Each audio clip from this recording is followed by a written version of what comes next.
Moving on, just to give a short introduction of Innova Solutions.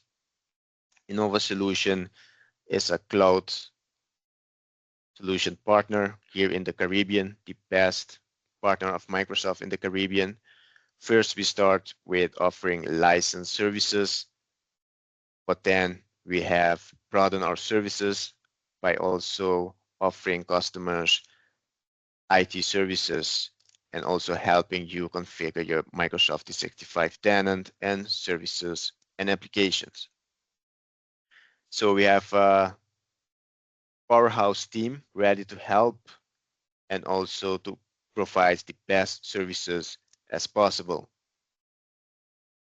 And this, our team is of course not possible without our MDs, which is Johan Roch and Hans Kreithoff. They made a great, tremendous job by developing a team of engineers who is capable to give the customers the best service as possible, and also providing the vision and mission to drive motivation in the company. So props to that. And as I mentioned, this is a Secure Score webinar, which will we dive into some security settings. Now, what is the Microsoft Secure Score? In simple terms, I like to describe the Secure Score as a measurement where you can use to measure how protected your tenant is. So for example, the Secure Score is based on different settings and actions that you can take in your tenant to make it more secure. So the more actions you've taken and more rules you have configured, the more secure your tenant will be. And of course, in that case, the higher your Secure Score will be. The Secure Score is a measurement of in percentage. So again, the higher, the more secure, and the lower, that means we have work to do. But today, we will be implementing some settings that will be increasing that score. As is displayed right here on the screen, this is an example on the Secure Score. As you can see, the Secure Score on the top gives an indication of 47%. This means that this tenant needs work to do. So let's dive right into it. So as you can see, today is the agenda. Now, last session, we have a couple of implementation of the Secure Score. My colleague Nestor has given a tremendous and outstanding presentation on how to implement this. And on the right side, you can see as for today what we will be covering. Yes, but before we start, I would like to just do a recap on what Nestor has presented in the last session, which is the first one, if everyone can recall, is to follow the best practice basics. This means that make sure your users logging in with the least privilege permission as possible, which means if a user who is a SharePoint developer, he don't need, let's say, global admin. He will need SharePoint admin to do the job. So assigning a global admin to that user account will be not necessary. And that will increase the chance that if the tenant or account will be compromised, that they can use that email to either compromise more settings in the organization. Another concept that I would like to use is use this practice as you're seeing a house. So if you are the owner of your house, you will not be wanting to give everyone or the whole world the key to your house. Only to certain sections of your house, where someone, for example, who needs to take care of the garden will have access to the key to only access the area of the garden. Just to give you a little illustration on how you need to implement or see this rule. Moving on to the second part, it is identity best practices. This has to do with multi-factor authentication. Again, assigning multi-factor authentication to your users, you will need devices or other settings that you can use. But adding multi-factor authentication will add a layer to the security, which means a double verification if the users logging in is the actual user. You can also use conditional access, which most likely use areas. For example, if someone who is in US will have conditional access to only sign in through US networks. So if you're in other area, that user will be blocked. And also, well, I missed the break glass account from the first practice. As mentioned of multi-factor authentication and conditional access, you can turn out to lock someone out. So make sure you have a break glass account. So if something goes wrong, you can use that account to log in again in your tenant. The break glass account usually don't have, let's say, conditional access policy assigned, but most likely you need to have long passwords, long and complicated passwords to make sure you have that as a second option or plan B if something goes wrong. Yes, moving on to the third point is to enable Defender for Office 365. Microsoft Defender offers a lot of services. It is an add-on that helps you enhance your security by protecting you with emails or attachments in emails and links. So this will scan your attachments when you receive an email and also scan your links. This will open in another virtual environment where the defender will scan those links to see if there are any malware or any malicious attempt in those links.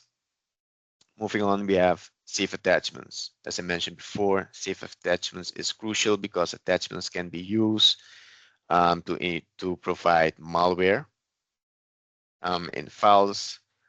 So I don't know if everyone has noticed yet, but when you have this feature enabled, you will see when you have an email with attachment, it will be scanning before you open the email. This is make sure everything is correct before you access those attachments. And as I mentioned before, safe links to scan and open.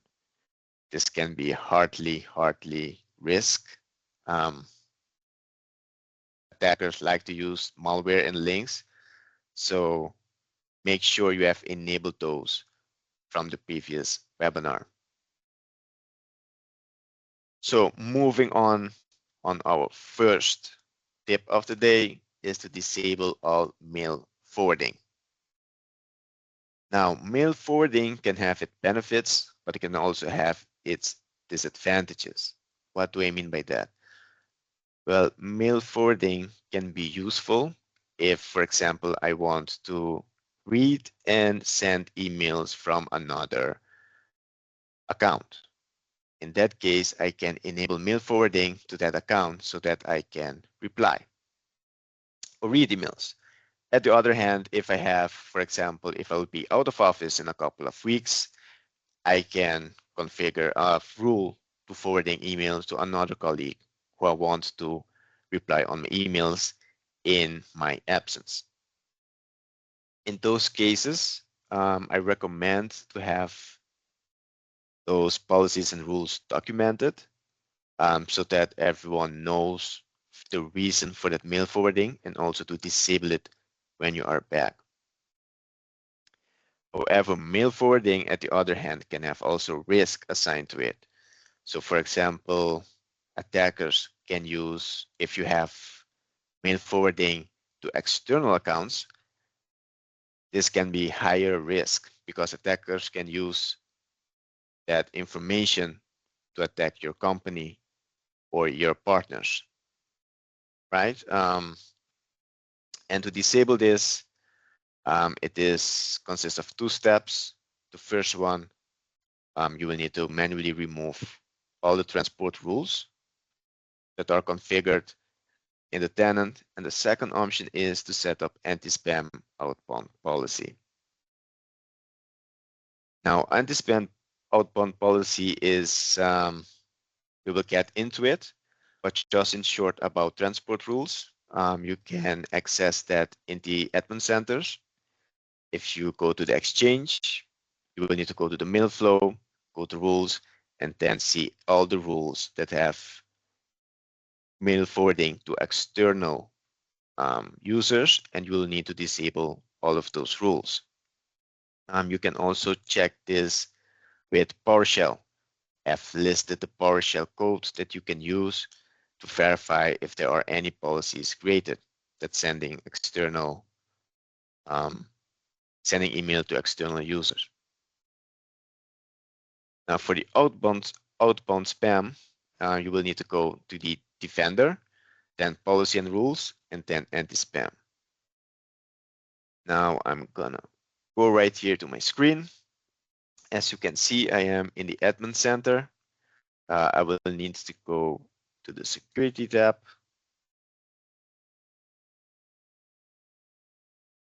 Give it a moment to load.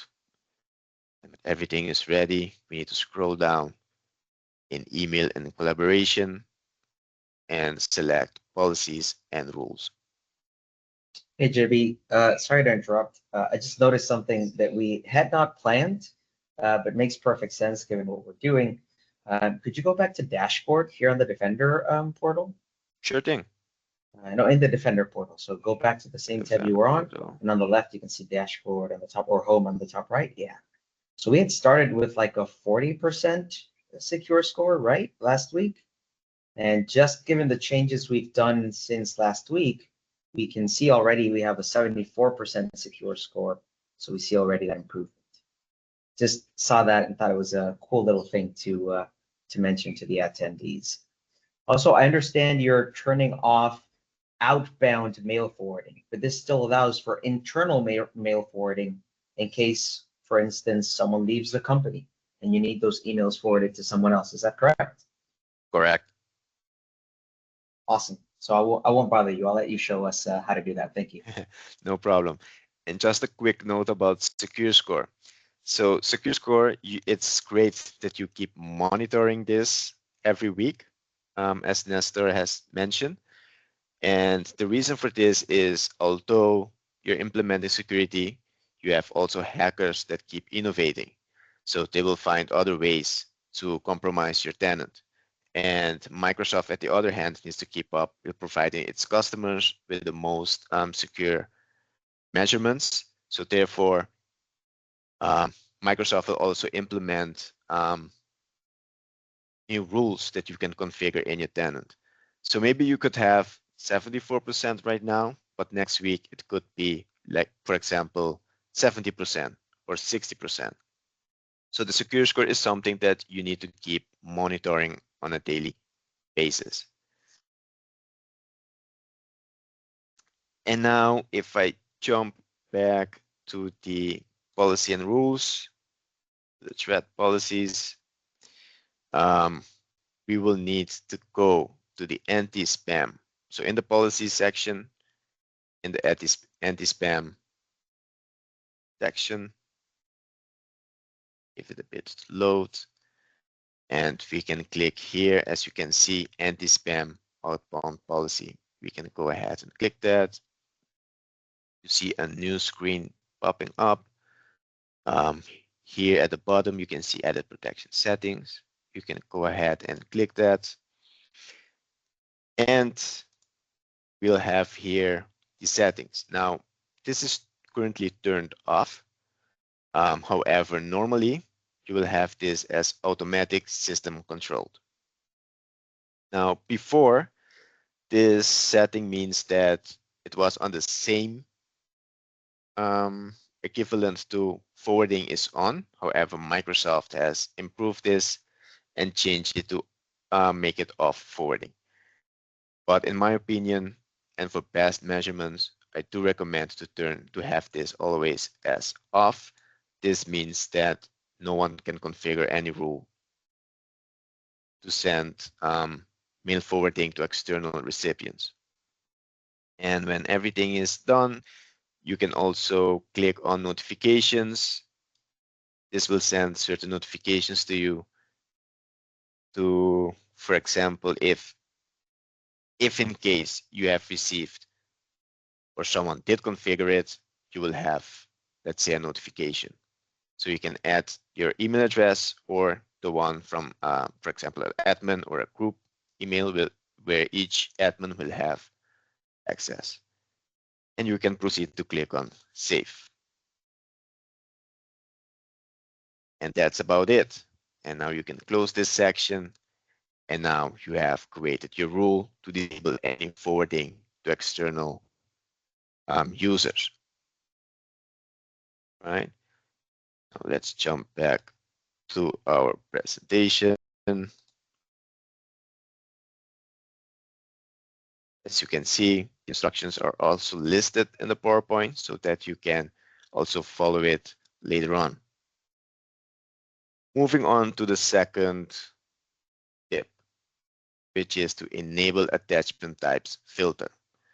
As I mentioned before, attachments can be used to include malware in the files. You can have a PDF file that also has a link to malicious jobs. However, there are certain types of files that hackers like to use. For example, these are executable files. As you can see here, I have listed some example of the extensions, such as JSON, Visual Basics files, zip files. What these files have in common is that they are applications, which means that as soon as you download these files, they can start and running on your hardware, and which as soon as they start, it will be very difficult to stop them.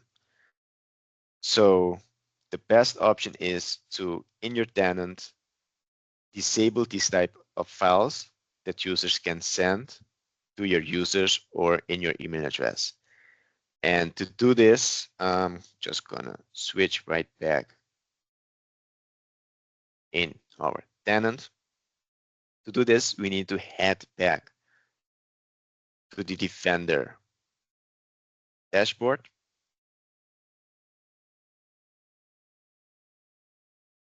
In the same area, email and collaboration, we will need to select policies and rules again, threat policies, and then in the policy section, we need to select the anti-malware, right? And as you can see, you can have some policies created. However, I recommend selecting the default. It is applied to everyone. And then another window will open. You can click the edit settings. And as you can see here on the top, you have protection settings. And here you have enable common attachment filter. And as you can see, when you select that, Microsoft will already provide you with default extensions that they know they are highly risk of having malicious intent. So if I select file types, you can see all the extensions, as I mentioned before, that already added. But also, if you want to add, for example, another extension, you can click right here. You have a drop down where you can select that specific file or extension. But for now, I am content with these extensions, so I can proceed with selecting done. And as you can see, it is enabled, and I can proceed with clicking on save. And we can go ahead and close this part. So hope that you have followed along. Don't know if anyone has some questions. Let's see, feel free to unmute yourself and ask a question.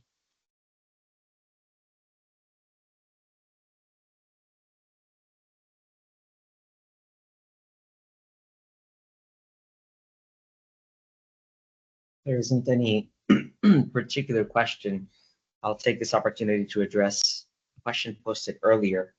Okay. When we were looking at that automatic forwarding block, we were asked, can we allow forwarding for a specific external domain? And the answer is yes, but we wouldn't set that up through the automatic blocking policy. The automatic forwarding block will block all external forwarding, and that will override any sort of domain that we want to allow. So it will block essentially all forwarding. However, there is a feature called remote domains. It's a bit out of scope for this session, but what we would typically do is in that outbound spam policy, we would allow external forwarding.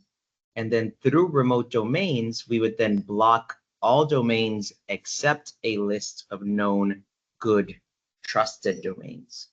And then that would result in essentially external forwarding being blocked for everyone except the domains I add to this trusted list.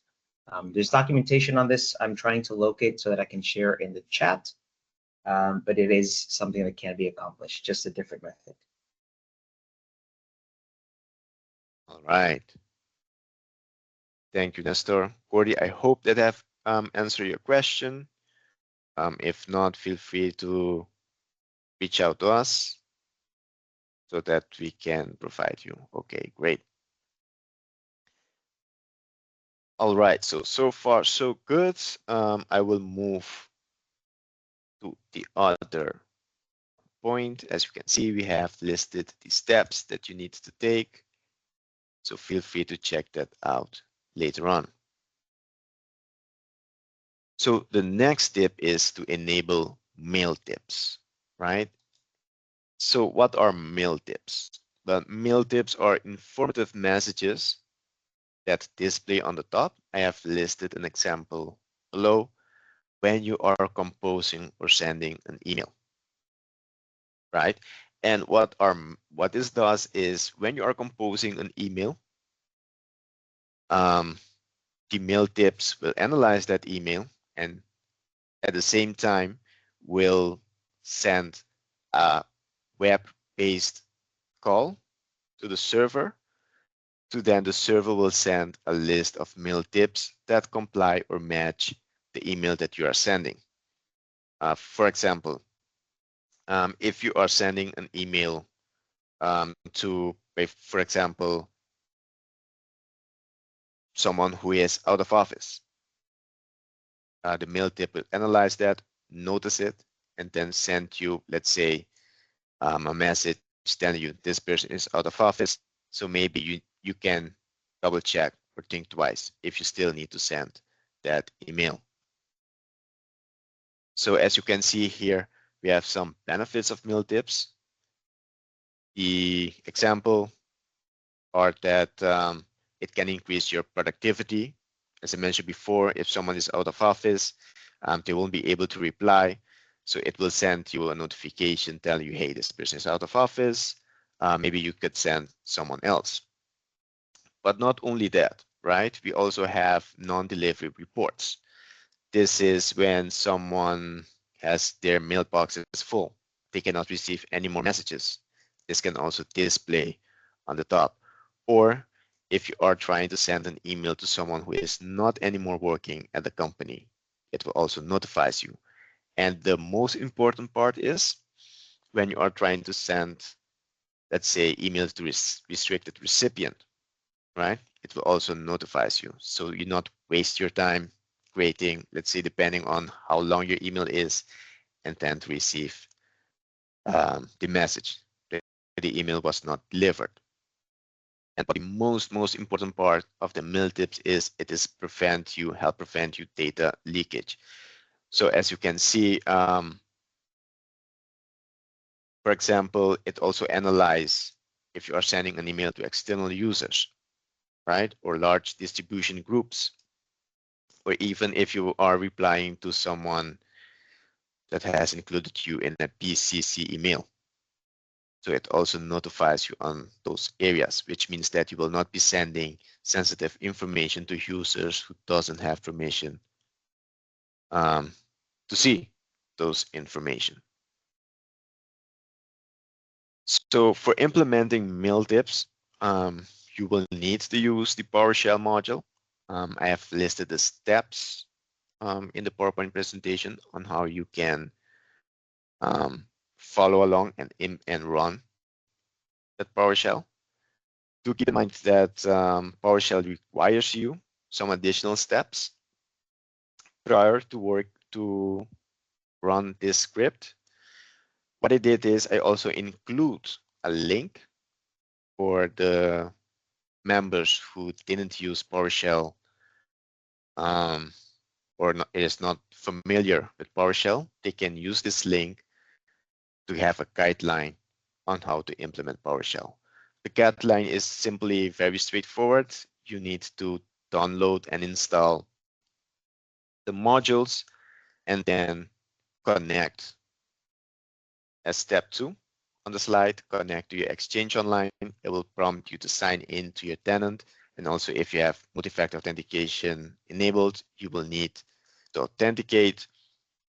And then if it gives you the ability to run the script.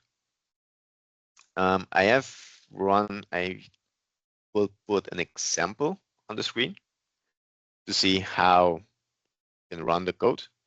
As you can see, I have connected to my Exchange Online, which it did prompt me to sign in, and then I can have the ability to run the script.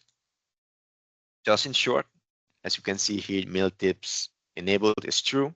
So this means we have enabled the MailTips for everything, also for recipients and also for group metrics.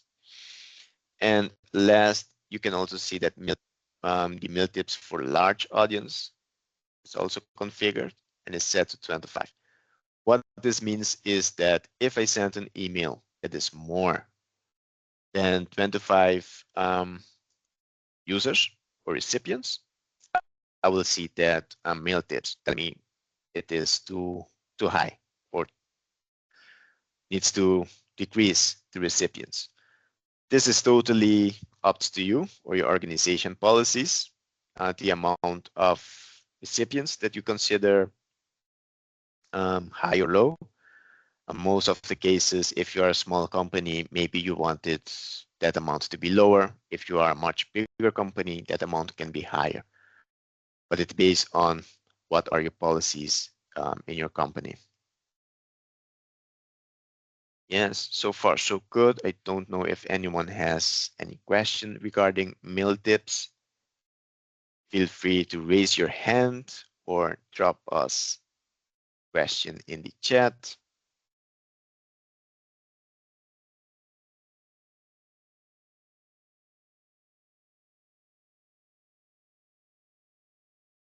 If you need also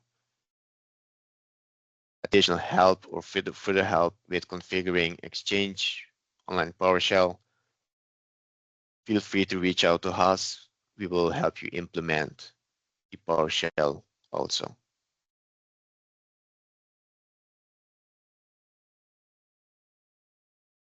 All right, so far so good. I will be moving to the next step, which is enable impersonation protection. Now, there are different types of impersonation, right? Usually, what impersonation includes is, let's say we have a fraudster, right?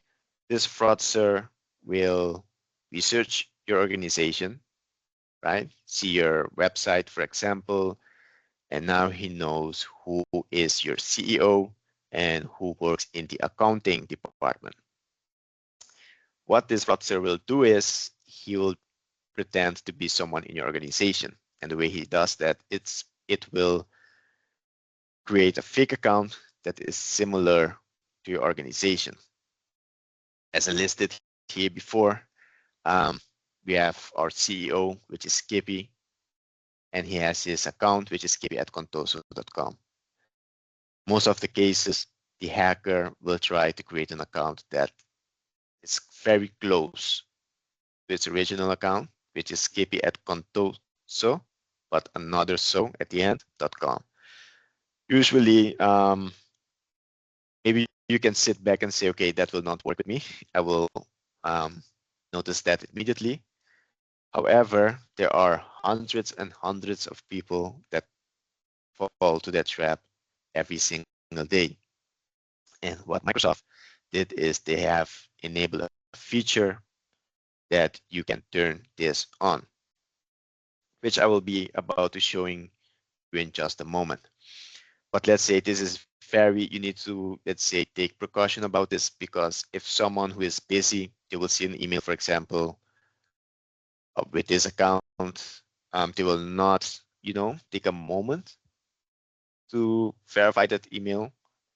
And for example, the fraudster can ask to donate or pay this invoice at this amount.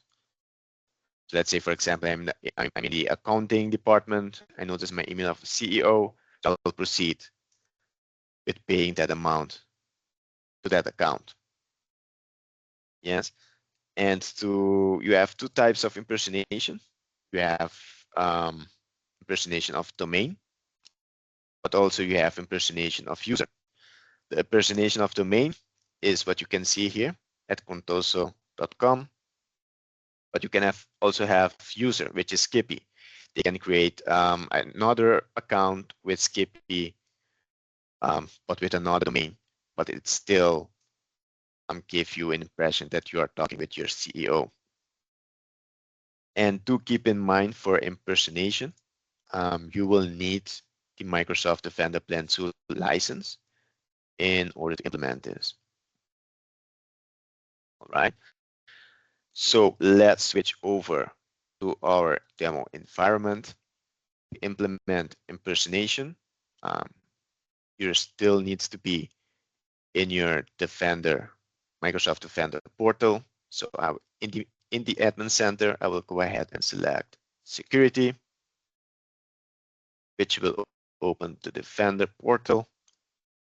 Give it a few minutes to load. And then in the email and collaboration section, I will select policies and rules, thread policies. And now in the policy section, if I'm not mistaken, it is in the anti-phishing section. As you can see here, we have a couple of policies defined. However, I recommend to use the default policy, which is this one. Another window will open. You will need to click Edit Protection Settings at the bottom. And then as you can see here, the first two options is to either enable users to protect and enable domains to protect. Now, to enable users to protect, Microsoft provides you a limit of 350 users, which you can add.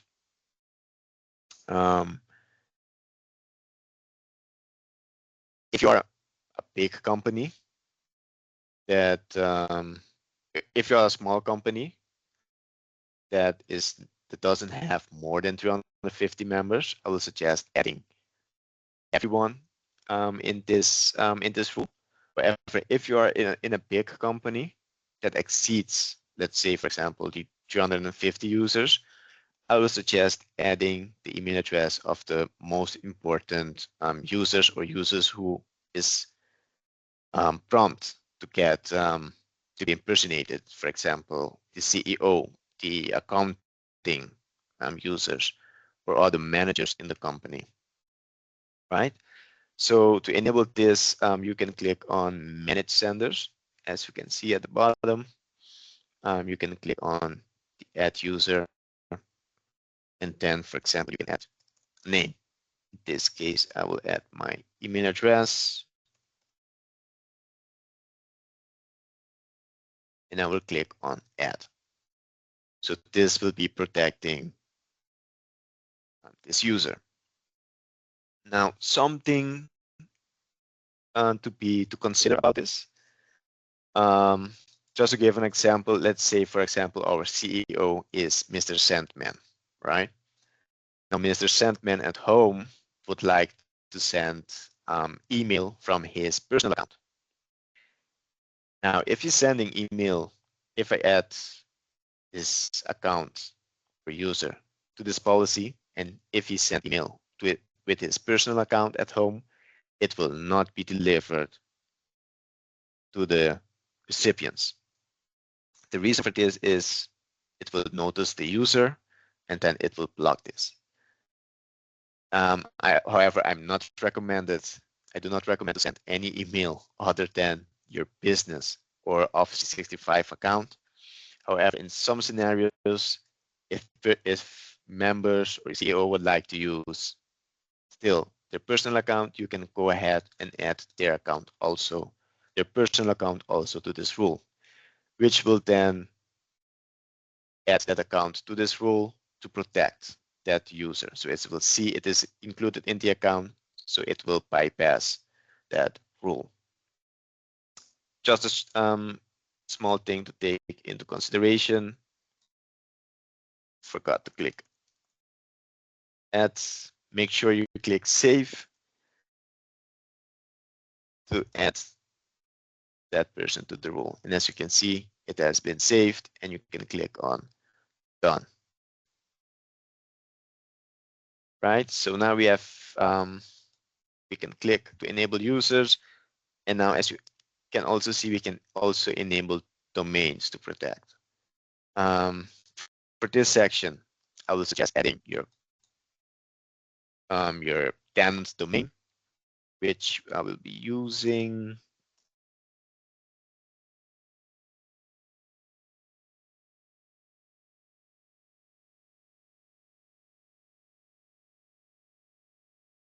And now you can click on add domains, which you can see will add domains. In this section, I recommend and suggest you add all the domains that you work on a daily basis. This can be if you have any additional custom domains or custom domains from child companies, add those here in. Also domains from your partners. You can also add those in here. It's highly recommended that you add those domains to make sure those are protected. And after you're done, you can click on the done, click on enabled, and then click on save. And then you can click on close. So as you can see, we have enabled our impersonation protection, which means no one else can create a fake account or fake domain that can impersonate your company. Don't know if someone have any question regarding impersonation protection. Again, feel free to raise your hand or drop a question in the chat so that we can assist you.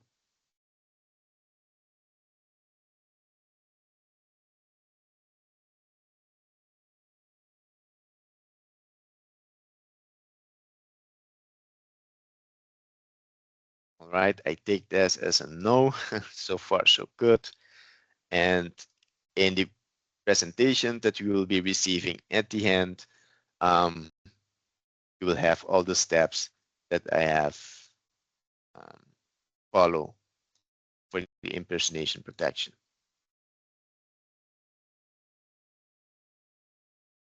Yes. And now, our fifth tip of the day is to configure Teams meeting permissions.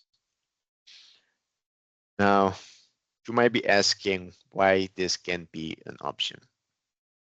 Well, it occurs that data can also leak during meetings. For example, you can have unauthorized attendees in a meeting, or you can accidentally share sensitive information. For example, someone else, if any person can create a meeting and an authorized meeting has access to the meeting, they can join the meeting. And if someone who isn't the, let's say, meeting organizer, can allow that person to bypass the lobby. With unauthorized attendees, mostly it has to do with external users. So if this internal meeting, for example, for the budgeting, etc., most likely you don't need an external user in that meeting. So to be sure, you need to make sure that only a certain people can allow users in the meeting. And apart from allowing other users in the meeting, you also have sharing when you are sharing your screen. Some users who aren't very experienced, they can accidentally share the screen, exposing sensitive information, right? And also we can have users with malicious intent recording meeting in order to have that information to share with other users for a non-good manner, right? And to do so, we need to configure certain settings in the Teams Admin Center in order to make sure you disabled those kind of actions when you are in your meeting. So moving on, I will switch again in our developer tenant, and now make sure you are in your admin center, and in the admin center, when you scroll down in the admin center section, you can see Teams.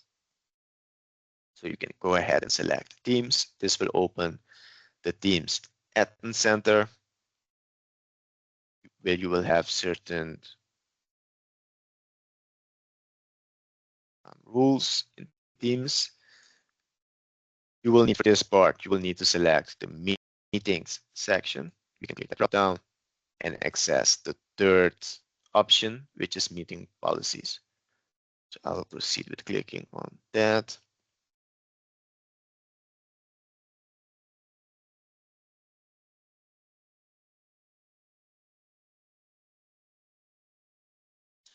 And as you can see, you will have, or you can see certain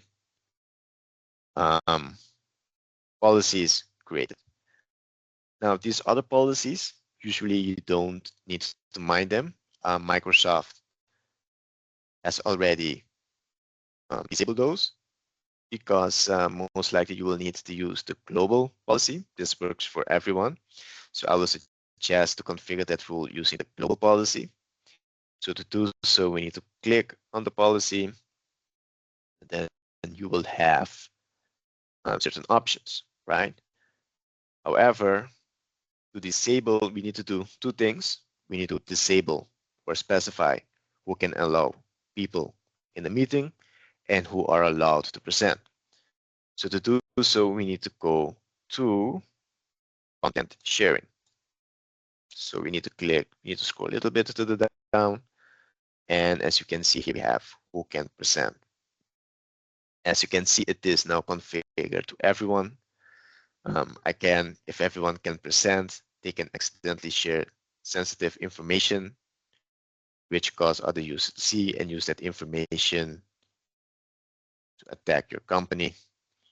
And for this option, it is suggested to use only organizers and organizers can present. So I will proceed on selecting this option and click on save.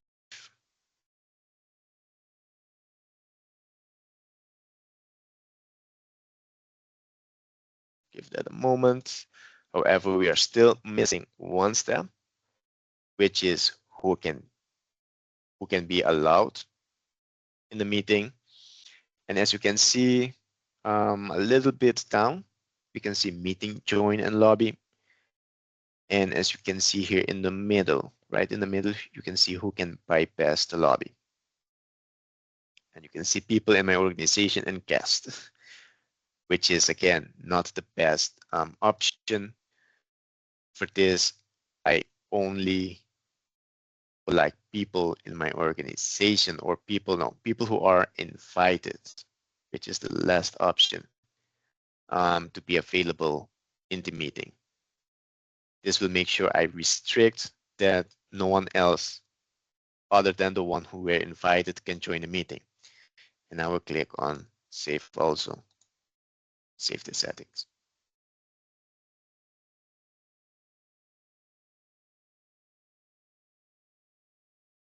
Okay, it's loaded. So as you now can see, we have also implemented our Teams policies to restrict um, any type of malicious intent or data leakage attempts. Now for this session, is there any question or concerns, remarks? Feel free to do so. Either unmute yourself and ask the question, or you can also drop a question in the chat. We'll be able to assisting you. I have a question. Okay. Is there a way to prevent or to limit the amount of limit the persons who can invite external parties to a meeting? Great question. Nestor, can you drop in a little bit? That is actually a very good question, and one I do not immediately have the answer to, I'll be real honest. But we can definitely look into it and get back to you. Adri, could you make a note of the question and who asked it so we can follow up? Okay, Michelle Rudder, I asked it. I'm from UTT. Thank you, Michelle. I also have another question. We want our students and our staff are in the same tenant. The students have a different domain name to the staff. Is there a way that we can allow students to create meetings, but to create teams, but limit the staff that can create teams and have meetings? So you want to allow students to be able to create teams and meetings? And have meetings, yeah. But I want to limit which staff can create teams and have meetings. Interesting. I would typically see that the other way around. The answer is yes, that can definitely be done.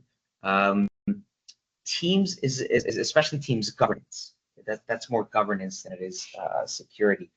Is a little bit out of scope for this session, which is why the answer here again will be I'm not sure exactly how. At least I can go one step further here and tell you that yes, it can be done. But we would likely have to bring one of our team specialists to answer that one for you. But the answer is yes, it can be done. And I'll tell you why it's the other way around. Students don't have access to sensitive data stuff. Right. And students, we want students to be able to collaborate on the fly like that. But we need to limit how staff collaborate, especially with in external parties. Right. That makes perfect sense. So the answer is yes, it can be done. For the exact steps, it's a little bit out of the scope for this session, but we could set up a session with one of our team specialists and take a look at that. Okay, thanks. Sure thing. Thank you for your question, Michelle. Very good question indeed. We will make sure to get back to you with the answer.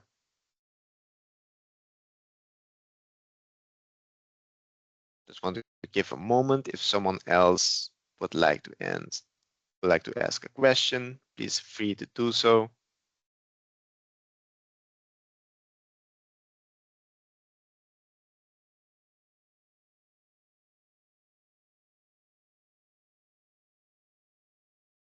All right, so far so good.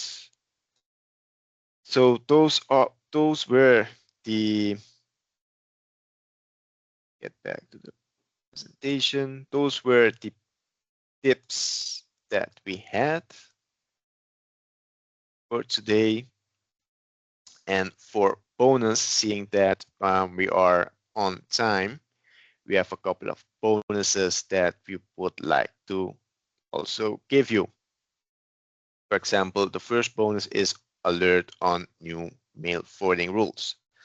What this is, for example, let's say someone else in the company, meanwhile, I'm giving this presentation, decided that they're gonna go behind my back and create a mail forwarding rule, right?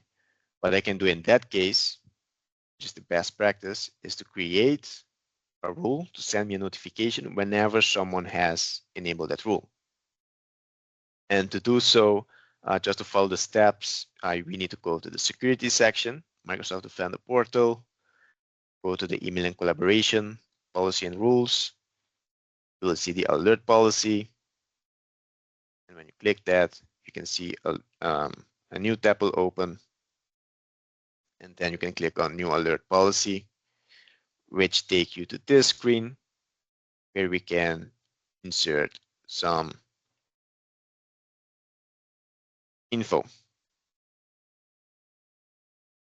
Right, as you can see the steps. We're gonna jump right into our developing our demo environment.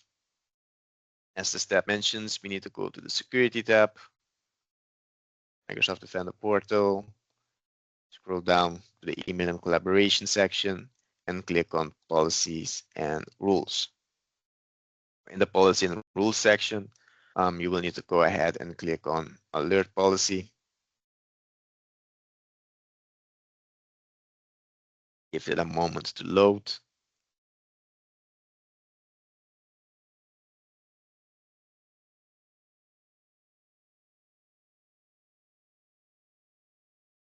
And as you can see, we have additional policies defined. However, we would like to create this from scratch. So I'll go ahead and create a new alert policy. And I can edit a name, which I will be giving it alert mail forward email. Correct. You can add a description if you want, but for this moment of time, I will skip this for now. Severity, you can add severity that you want. However, I do recommend to click this on high, seeing that it can have serious risk in your tenant. And for category, you will need to click on mail flow, the last option. And now click on next. For the activity, you will need to search on created mail forward or redirect rule. So I will proceed with clicking on that. And for a condition, or how we would like this alert to be triggered, I will select every time the activity matches the rule. So I will proceed with clicking on that and click on next. Now for sending the notification, you can, for example, in the email recipients, you can add this best practices to insert the admin accounts, right? But you can also add a group that when the email is sent, all the admins will receive that notification. But for these purposes, I will only include my email address for now. And for the limit, you can send how many emails you want, how many notifications you want per day. But for this time, I will leave it as no limit. And I will proceed with clicking on next. As you can see, it will prompt you again to review what you have inserted. So if you would like to change anything, you can go ahead and change it. But for mine, it seems okay right now. And it prompts you if you want to turn it right away. Yes, of course, I would like to. So I will select yes, and then click on submit.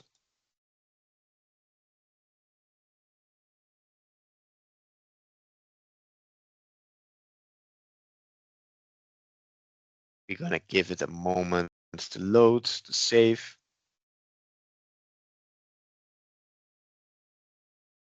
Right, perfect. It seems that it has been configured. So now we're gonna click on done.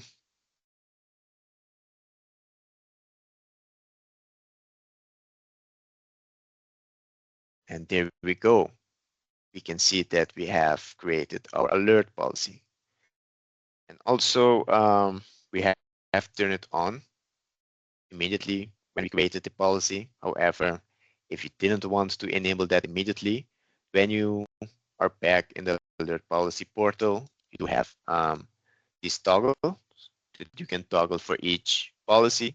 So if I want to turn that on or off, I can go ahead and toggle to either send it on or off. Just as a quick note, but for now, I leave it as it is. And just to show you what will happen if someone enable that forwarding rule, I will go back for a moment in my admin department. And now I click on users, active users. And now let's say for Nestor decided that he wants to enable mail forwarding. So as you can see here, enable it, and I will add address. Keep in mind that I'm gonna use an account right now, but if you add an external account, it will be blocked. So you can test it also on your side. If you add to the fact that we have enabled that external mail forwarding before, if you add that external email address in this section, you will not be able to receive that email. But for now, I will just use my account for now and click on Save Changes.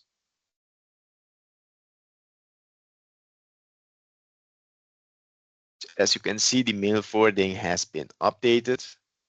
I'm gonna give this a second. Refresh to make sure it has been enabled.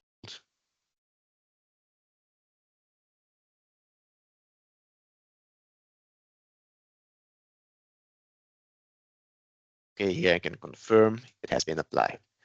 Now, when Nestor receives an email in his account, usually it will need to be forwarding on my account. So I will give that a moment, and you will see, for example, perfect. You will see I will receive an alert whenever that email forwarding rule start running. Right. In the meantime, and not to waste your time, we do have another bonus, which is the rate limiting. Now, and previously I've learned that depending on your job, for example, a salesman, a person who needs to contact different person at once, mail for sending email is always a good thing, right? Some other companies also require you to send total of emails per hour, but this can interfere when attackers decided or compromise an account. As you can see here, if a user is compromised, they will send thousands of external emails quickly to external users and try to spread the malware as soon or as quickly as possible to as many users as possible. So you will have, let's say, a waterfall of emails running from your tenant. And most likely they will target clients, partners, or other business relationship that you have with other companies. And this can have some negative impact. For example, either your email will be blacklisted, right, in the spam folder, and also you will have a loss of reputation. Your reputation will decrease with your partners or your customers. And also, last but not least, you could have data leakage. Attackers can decide that in the email, they will insert sensitive information about your own company and then send those to the users. So to take action to this, you will need to set the limiting of number for external recipients that a user can email, but also limiting the number of internal emails that a user can email per hour. So both will be required. It is best practice to add to both. So in order to do so, we need to go to the security section again, in the email forwarding section, then policy and rules, and then threat policies, then anti-spam. And so that we need to added the anti-spam for outbound policies. So let's type right into it. I do have my Defender portal already open. Again, in the email and collaboration, we're going to click on policies and rules.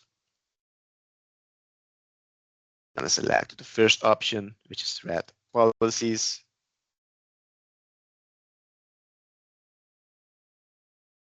And then we need to click the anti-spam section. In the anti-spam section, you will need to click the anti-spam outbound policies, which is the last option. Now, new panel will open. And for this, we will click on Edit Protection Settings. Now, as you can see in this window or in this panel, on the top, you will see set an external message limit, set an internal message limit. So these two settings we will need to be editing. Microsoft recommends to set this as a maximum of 500 emails per hour, both for internal and external. However, this is completely up to you, completely customizable. So if you have policies that maybe needed to be a higher amount or even a lower amount, you can proceed with adding it to your preferred amount. Just to chime in here, JB, a couple of points. First off, Microsoft recommends 500. I find that very high. I would likely bring this down to around 50, 75, or 100 at most. And there's a reason for that. We may think about, well, what about when I'm sending out like marketing emails, mass emails? There's typically dedicated tools for that, whether you're using MailChimp or Infusionsoft or whatever it is. There are dedicated tools for email blasts. And one of the reasons why is precisely because of this. If this number is too high and either one of our users unknowingly abuses this limit, or worse, an attacker actually compromises an account and starts sending out emails to all our contacts, one, having this number too high will lead to more damage, right? It will slow our mitigation. Two, it could lead to our domain being blacklisted. There's no easy way to fix that. That is a slow process to fix, and that will mean that for a while, all our emails will likely end up in the junk folder for our recipients, even if they are legitimate, real emails that we're trying to send to, say, customers. So for that reason, I would be pretty strict with these limits. A second point to mention, you've seen us make all our edits to the anti-spam policies under that one default policy. That's really for simplicity's sake in this demo. Note that the policies have priorities, so you can have multiple anti-spam policies. And so you could even scope policies to different groups of users, or have them layer on top of each other. So you don't have to have all these settings in a single policy. You can have multiple policies that you manage. Thank you so much for that, Nestor.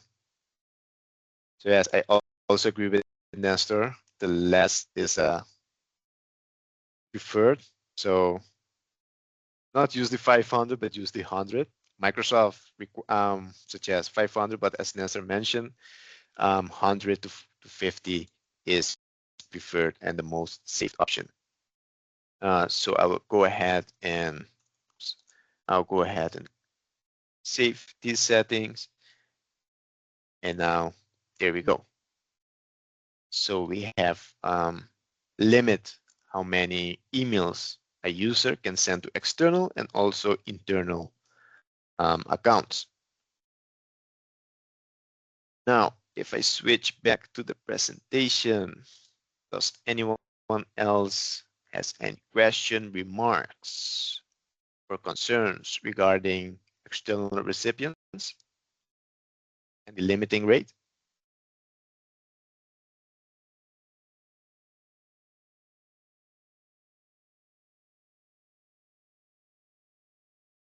All right, I take this as a no. Now I recall that we did send an alert, or when someone else has started mail forwarding. Sometimes the report can take, let's say, 5 minutes. However, if I jump quick in my email, it's this for now.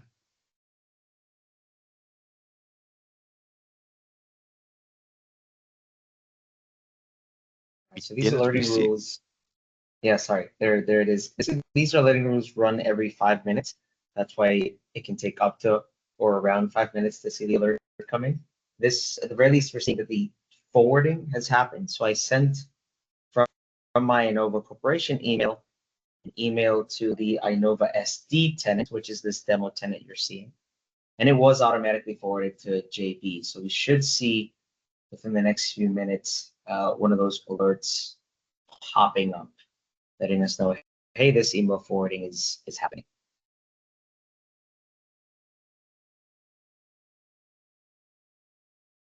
Correct. In the meanwhile, please if you have any question or concern, feel free to do so.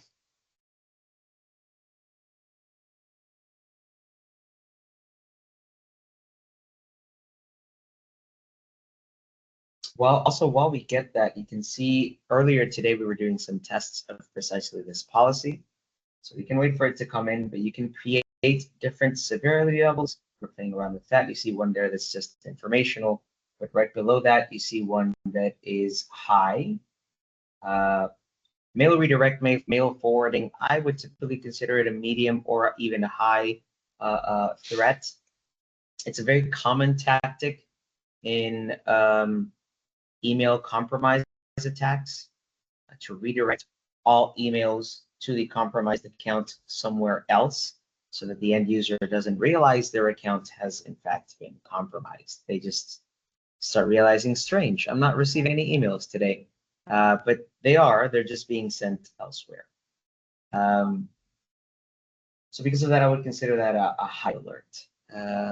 Let's look at this policy that you built, JB, because if we set it to only send one alert a day, we will never receive the alert. So I'm double checking.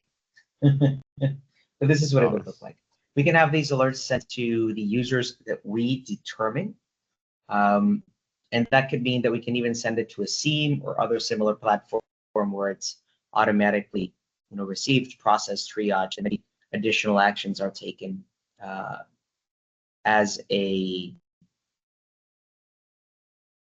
reaction, to this alert.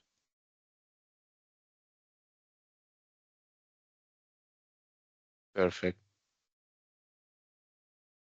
Just gonna give it a few more minutes. See if we will have that alert. It can take a couple of minutes to reach our mailbox. In the meantime, though, I'm not sure if anyone has any additional questions.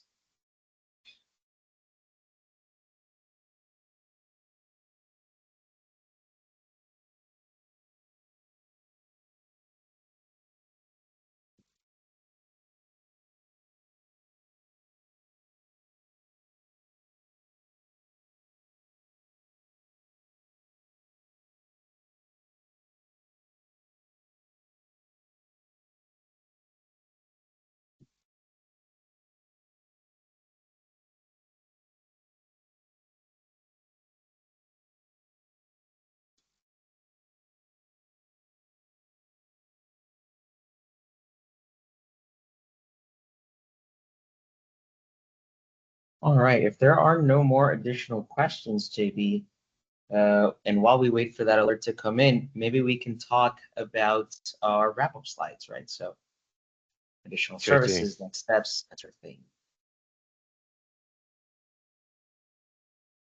So yes, these are the steps again for implementing the external or rate limiting. So feel free to check that out later on.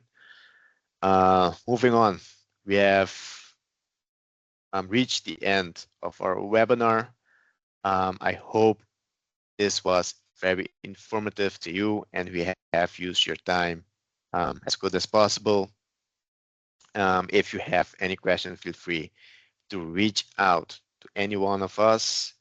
And for this section, Nestor, for the services, I will give this on to you. Absolutely, that sounds good. So, of course, we've talked about this last session, but we also want to share it today.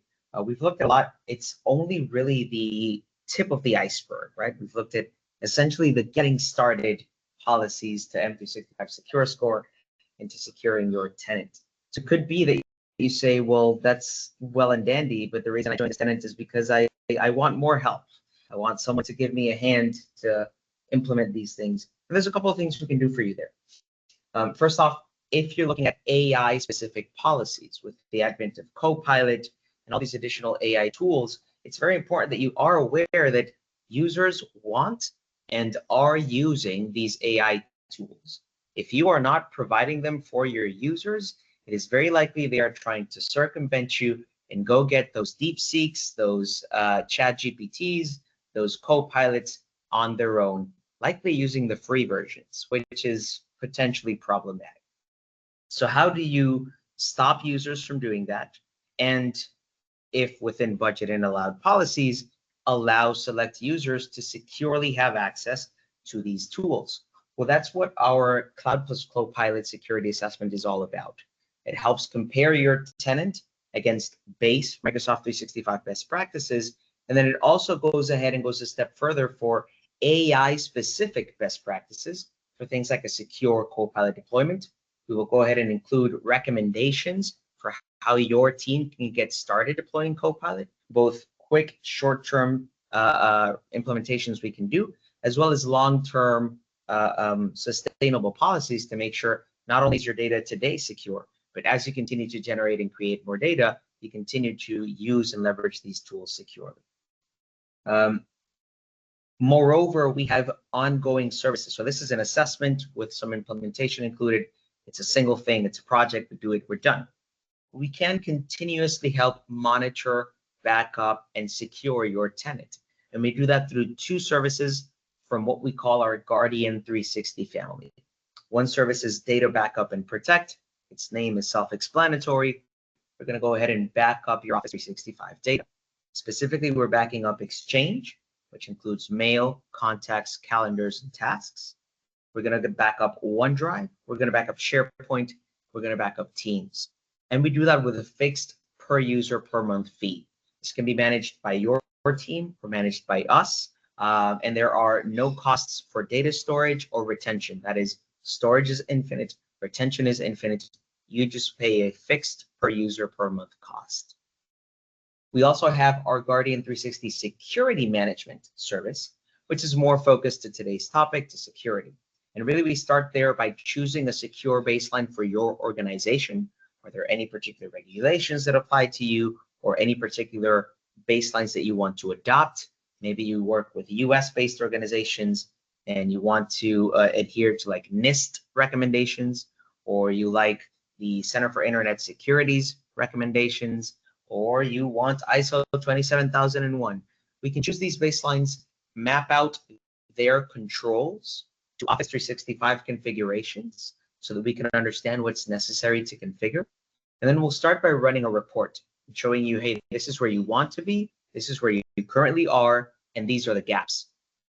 We can help you configure everything to remediate those gaps, and then continuously monitor to make sure that there are no deviations from that configuration, and also monitor for suspicious activity, things like users doing strange and unexpected tasks, or logging in from different places, or having things like impossible travel where they log in from the Caribbean at 11:22, but then from Russia at 11:25, and sort of alert based on these. We can even remediate some of these alerts automatically, or we can simply transfer the alert to your team for you guys to action. There are also several plans there, including things like automated remediation or just forwarding the alerts, including options like 8 to 5 or 24/7. And so we can adjust based on what your organization needs. Finally, just for SMBs, this is really those organizations with 50 users or less, we are starting out our managed services practice. I say starting out, we already have about 7 or 8 customers. This is not new business to us. We've been doing it for about 2 years now for these 7 or 8 customers. but we're really starting to advertise it to the world. These 7 or 8 customers were our beta users. We've adjusted, grown, added, removed based on their feedback, and it's now ready for prime time. So through this managed service offering, we call it Inova Shield, we can help you monitor, manage, and administer your on-premise environments, as well as your Microsoft 365 and cloud environment. So a little bit more about that in future events, but feel free to reach out if you're interested. We can definitely go in detail into what's included, what we do, and how it benefits your organization. The fun bit is this. All of these things are on sale until June 30th. So you're seeing special pricing on screen for all of these. This is reduced pricing for all of these services. So if you're interested, feel free to reach out in the next couple of weeks so that you're able to take advantage of these offers. Perfect. Thank you, Nestor. And for this, ladies and gentlemen, we have concluded our webinar for today. This was our last seminar where we have provided you with 10 tips on how to boost your secure score. Again, your secure score is something that you should keep monitoring every week at least to make sure your tenant is secure and protected. So for now, thank you all again to joining this session. It means a lot for us.